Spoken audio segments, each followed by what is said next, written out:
Hey everyone, well, my tooth cleaning went quite well. Oh, and I definitely intend to have my Sonic the Explorer review ready for maybe something else when I have my wisdom teeth out in a couple of months from now. Oh, and and with that in mind, I thought I would talk about how the most recent title come to Game Boy Advance Classics on Switch, as they're calling it now.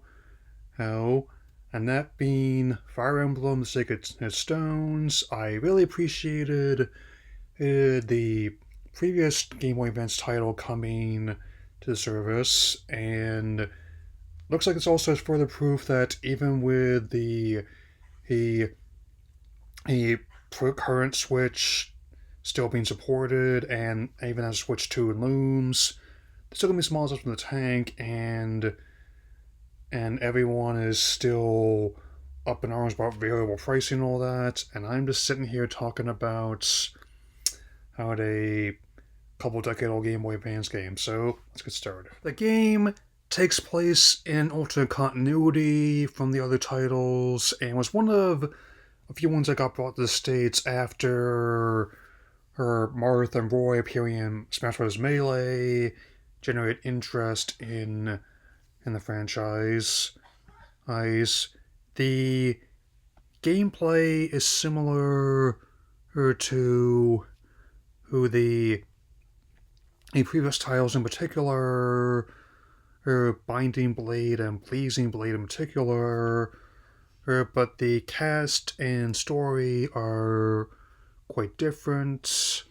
And I am currently on chapter 5. As both Erica and Ephraim are seeking to protect their kingdom from invading forces, and both Nintendo Intelligent Systems done fantastic work here. That this turn-based strategy title is definitely a a one that is still highly regarded even to this day. Even though it didn't do huge numbers at the time, so much so that I may not have actually owned it back when it came out, but I did play it, and while I played, I enjoyed.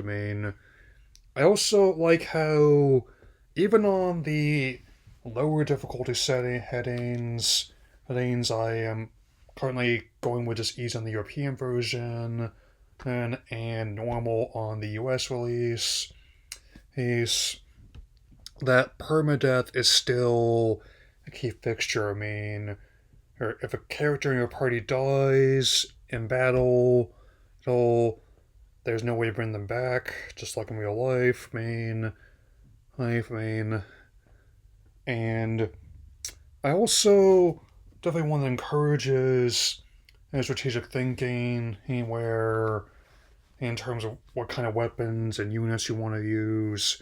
It's like how that the idea that I think also with the maps as well, that it's definitely quite vital. Like sometimes the objective is to clear out all the enemies. Others it's simply to retake the take the stronghold instead.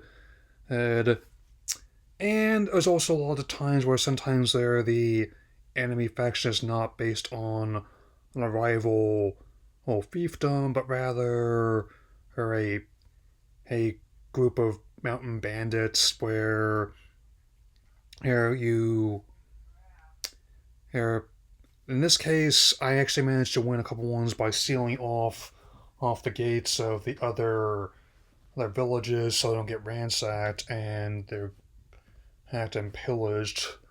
And for an E-rated game, it's also does not hold back in depicting how intense this can get. I mean, why sometimes times arranged like a letter on a box. A guideline more than actual rules. I can definitely verify as someone who owned multiple or who owned Melee and Brawl at the time. Like, even I recommended one like how if they're looking for interested young ones for fighting game, like where there's no blood, and the violence has more common moments from like Looney Tunes than more quote unquote serious fighting games. Games like someone gets hit with a ball and they just end up with a little more in the face full of soot. But get ahead of myself here. The game released in Japan in 2004, and with the a game coming to the United States the following year in 2005, so it actually still dropped up this week, so I can also say that it's just a month ahead of its 20th anniversary, and as another example I can cite about why Nintendo does not immediately sunset the existing consoles because a new one comes out where even and though the DS was the current standard at the time in 2005, that's when I got my first one on the big gray brick, in case you're wondering. Not as big as a big gray brick the original Game Boy was close, man. But the GBA still had some models in the tank then, and I mean, there's a reason why the first couple models of the DS had like a GBA slot in there. I mean, or so. And further disproving Mine's claim that the Switch 2 is going to be the Wii U 2, like even my 3DS 2 guess was lowballing it, was because as Furukawa just admitted that the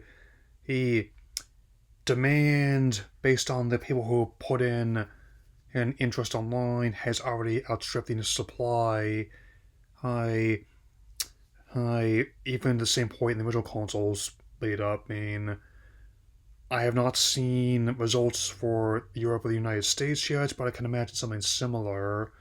And despite what people running the HHS might think, there are more people in my position that be willing to play the new titles coming to the console, and yes, legacy titles as much more than they would want to see a list of people that he's got. I mean, and bottom line, I mean, this is definitely another game I am glad to see come to service, and if you have played it before, great. If you haven't, I can say I recommend giving it a try if you have the expansion pack for Switch Online.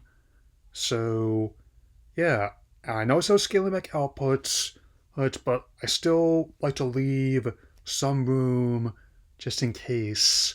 Yes, I mean, anyway, tomorrow might not be a video because of volunteer work. I also gotta do a supply run, but I'll definitely keep things open as I continue to write on a lot of work I got done. So, I'll see you all again soon. Take care, everyone.